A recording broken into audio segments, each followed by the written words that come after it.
Merci, Madame la Présidente. Merci à l'ensemble des orateurs. Je constate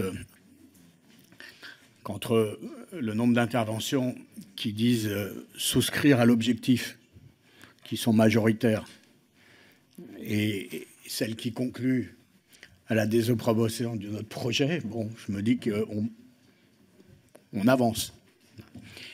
Deuxième remarque plus générale avant de rentrer dans quelques réponses précises aux arguments énoncés. Vous savez, on a connu en 89, après la chute du mur de Berlin, tout un débat politique et économique sur l'idée qu'avec la chute du mur, nous rentrions dans une période de la fin de l'histoire et qu'un seul modèle, celui du capitalisme libéral, allait s'imposer au monde et qu'il n'y avait plus de contestation, mais uniquement à aménager ce système qui s'imposait à nous.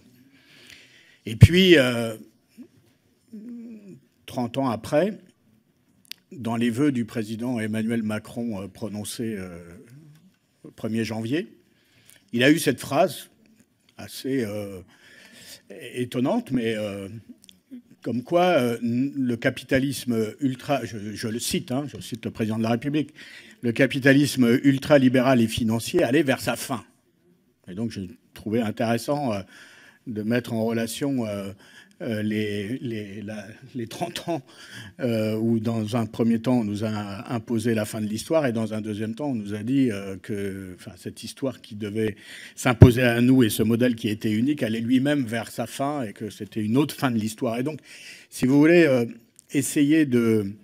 Je voudrais faire ce petit rapprochement parce que je pense que dans la crise de la politique que nous connaissons, la crise sociale qui est aussi une crise politique, une crise démocratique, je pense que l'idée répandue en France, mais dans beaucoup de sociétés, qu'il n'y aurait qu'un seul modèle possible, qu'un seul, pas deux, mais un seul, est largement à l'origine de la crise démocratique que nous connaissons dans notre pays.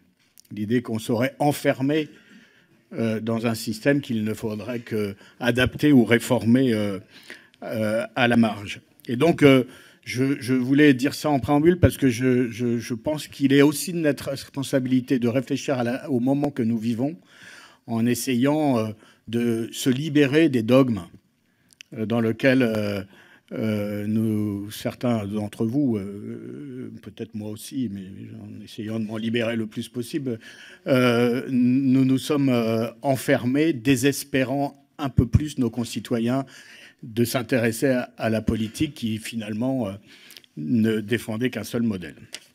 Alors, plus précisément, et pour répondre à un certain nombre d'arguments, moi, je suis quand même étonné d'entendre, excusez-moi de vous le dire, dans la bouche d'un certain nombre d'entre vous, des affirmations sur les mérites, sur les conséquences de l'augmentation du SMIC d'une part, et sur les mérites du CICE d'autre part, qu'aucun économiste, qu'aucune structure, même les plus officielles, ne corrobore.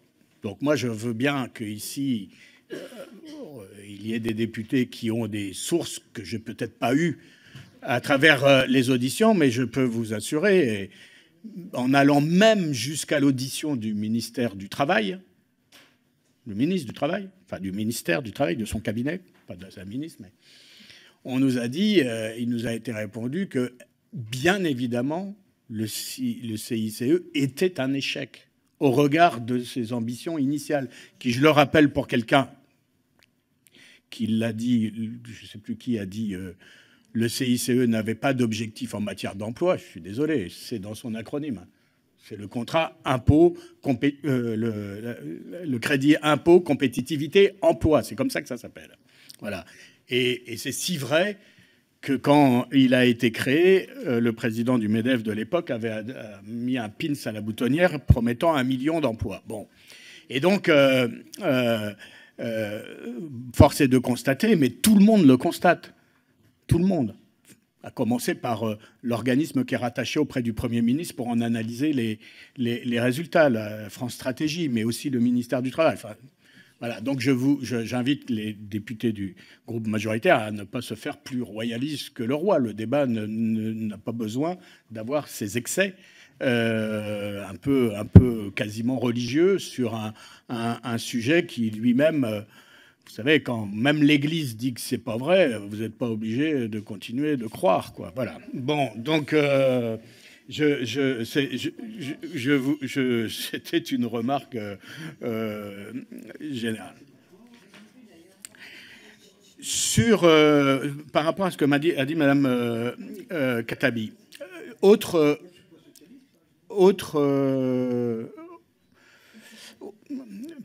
affirmation qui est difficile à prouver, nous y avons consacré du temps, est-ce qu'une augmentation du SMIC, moyennant les contreparties et les aides que nous mettons, est-ce qu'il va avoir des conséquences aussi négatives sur l'emploi que vous dites, ou que certains d'autres ont dit?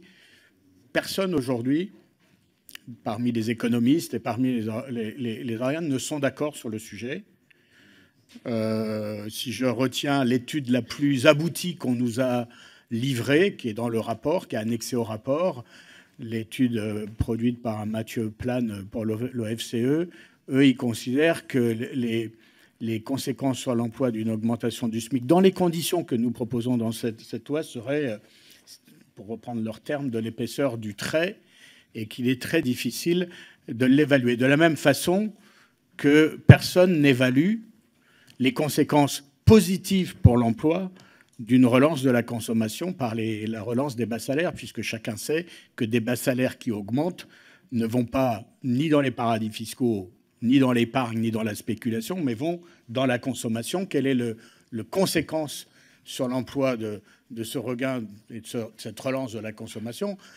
Force est de constater qu'on est depuis 30 ans sur une politique de l'offre qui a échoué, et que l'idée que les profits d'aujourd'hui allaient faire les investissements de demain et les emplois d'après-demain est répétée depuis plus de 30 ans et n'a plus de crédit aujourd'hui auprès de nos concitoyens, puisque les profits d'hier, d'avant-hier, ont pour l'essentiel fait les dividendes d'hier, ont maintenu un chômage de masse aujourd'hui et accru la précarité et la pauvreté des bas salaires. Et donc, il y a là un théorème qui est aujourd'hui plus crédible pour nos concitoyens. Je ne dis pas qu'il est faux en tout point, mais en tout cas, on est bien obligé de considérer qu'il n'est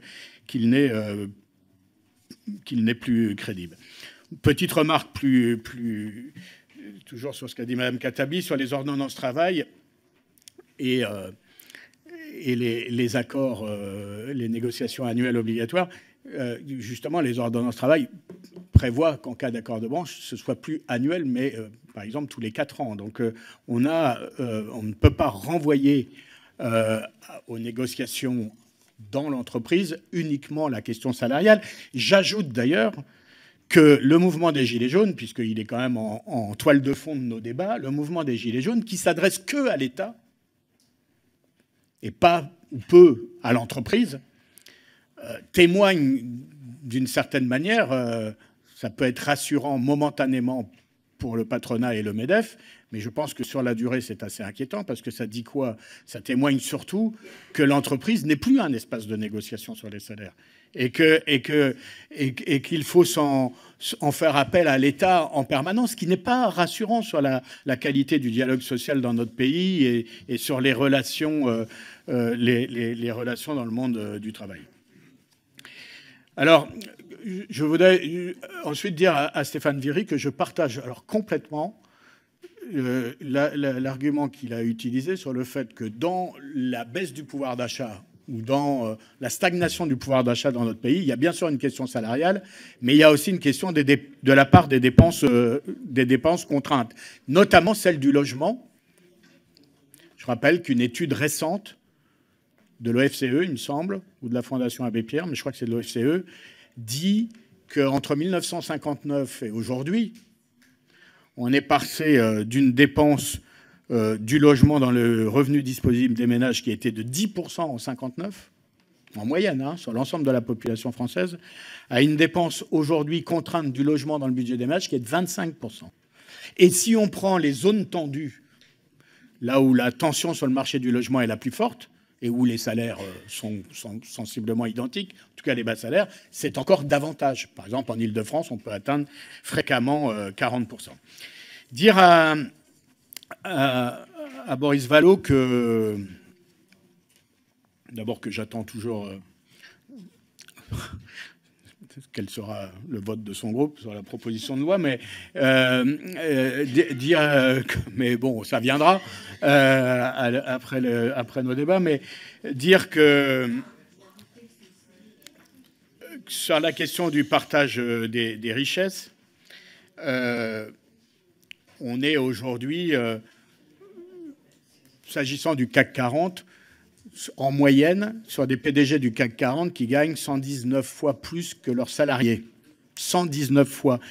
Et puisqu'on a fait quelques rappels historiques, je rappellerai que le CNPF, l'ex-MEDEF, quand les négociateurs du CNPF sont rentrés à la table de la négociation des accords de Grenelle en 68, le mandat qui était donné aux négociateurs du CNPF était d'avoir un seuil, un plancher, pardon, sur l'échelle des salaires qui devait être de 1 à 20. Voilà. Donc quand le CNPF considérait acceptable en 68 d'avoir une échelle de salaire de 1 à 20, on a aujourd'hui dans les entreprises du CAC 40 une échelle de salaire qui est de 1 à 120. Et cette évolution est forcément une évolution qui accroît le sentiment d'injustice à juste titre. Ce n'est pas seulement un sentiment, c'est une réalité. Enfin, bon, j'ai dit sur le CICE ce que je pensais. Dire à M. Chenu que sur la revalorisation du minimum vieillesse, d'abord, ce n'est pas l'objet de la PPL, puisque justement, elle se porte sur la question du salaire, et notamment du SMIC, mais on ne peut pas exclure, ou bien au contraire, que l'augmentation du SMIC aura des conséquences, notamment sur le calcul des pensions de retraite, ou d'ailleurs de différentes allocations.